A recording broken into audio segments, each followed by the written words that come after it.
Hello，大家好，我是拜伦。我们每天每时每刻都在做决定，而即使我们做决定的数量这么多，练习了这么多次，我们在碰到重大决定的时候，还是会变得有点优柔寡断，有点犹豫不决，对吧？那今天呢，就来帮大家减少这个心理的负担、心理压力。今天来聊这个可逆性。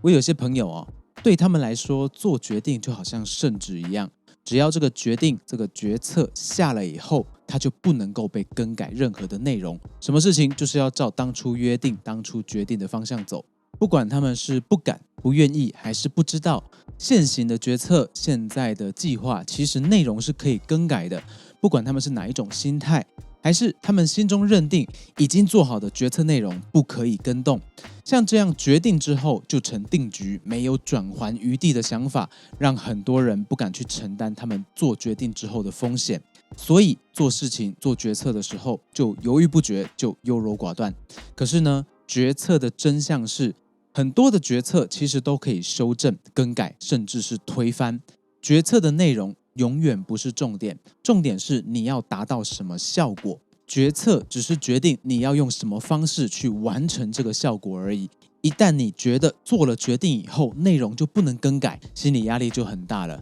要是我做了这个决策是错误的，效果不如预期，那责任不就在我身上吗？所以我一定要做一个很好的决策。这样的心态会让你动弹不得哦。决策是可以更动、可以修正、可以转圜的，而具有可修正、可转圜这种特性的决策，就是我们说具有可逆性的决策。这期如果聊完呢，希望可以帮助你战术性的消除你的犹豫，提高大家行动跟决策的效率。刚刚讲完，相信你也猜得出来，如果我们要消除这种犹豫、优柔寡断的做决策风格的话，就要做可逆性的决策。判断这个决策可不可逆的方法很简单，首先放下我们的主观情绪和第一人称的思考方式，用第三人称的角度来看自己的决策内容，再来看自己的决策内容可不可以被更动，可不可以被反悔推翻，更动或反悔的后果是什么，最糟的结果是什么，我们能不能够接受这个最糟的结果，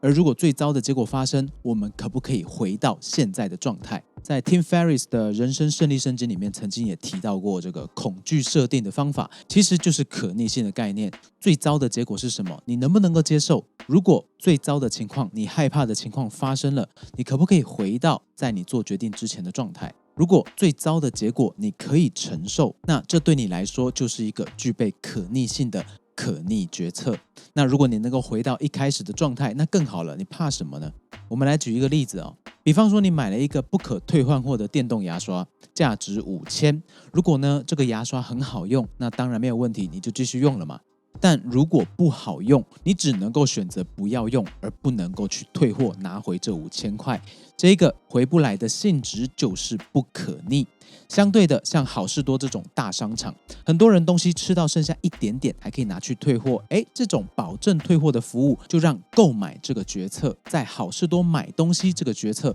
变成了一种可逆性的决策。你在那里买东西的时候，心理压力就没有那么高，反正你都能退货嘛，决定购买的时候也会比较干脆。这种可以反悔、可以更动的性质就是可逆。可逆性是有价值的它甚至可以被明码标价。如果你有买过票像机票或者是预订房间，从网络上购买的时候，你会发现有些的网站、有些的饭店，他们会有2个价格，第一个价格比较便宜，第二个价格比较贵。差别在哪里呢？比较贵的那个价格，它包含了比较好的退款政策。如果你临时决定取消你的行程、取消你的预订，贵的价格那一个可以退款，而便宜的那一个是不可退款的。我们常常会看到这样的设定你就知道可逆性其实是有价值的。好，再举一个例子，想想你生命中那一些变了心的人，他回不来，你回不去，建议大家潇洒转身，当断则断，放下屠刀，立地成佛你们2个的关系是不可逆，但对于你的人生，这是一个可逆性的元素。怎么说呢？对于同一件事情，它是一个回不去的曾经，还是能够加强你未来对人的判断跟选择，加强你对自己的理解，让自己的未来不要重蹈覆辙，不要再痛一次呢？建议你从后者的角度来看待这个问题。我们现在知道什么是可逆性了，之后就要将可逆的思维套入到决策过程里面，思考怎么样让自己的决策变成可逆，留下转圜的余地呢？你会发现大多的决策都可以做成可逆性决策。既然不是没有回头路，那么就跟在好事多买东西一样，心理负担比较低，做决定会比较干脆，我们比较容易有实质的行动，而从行动中得到的经验回馈，绝对比自己关在象牙塔里面自己在那边推论沙盘推演更有真正的参考价值。利用这些经验，随时都能够对现在采用的决策、计划、信念或行动做有意义的改变，做有价值的调整。也许这样会让我们走了一点小弯路，没有这么快达到目标，不能够走直线完成我们要完成的事情。但是记得一件事情，迂回行动好过停滞不前从行动里锻炼心态，练习做决定，练习担负做决定的责任，让自己进步成长到有一天可以直面生命中必须承受的不可逆，能够承担我们人生中没有办法逃避的责任。到时候或许我们会惊讶自己的茁壮，会突然发现自己已经可以保护别人，已经是站在前面受到别人信赖的那个人。希望这期对你有一点点的帮助。我是 Byron， 记得3连订阅留言，我们下次见喽。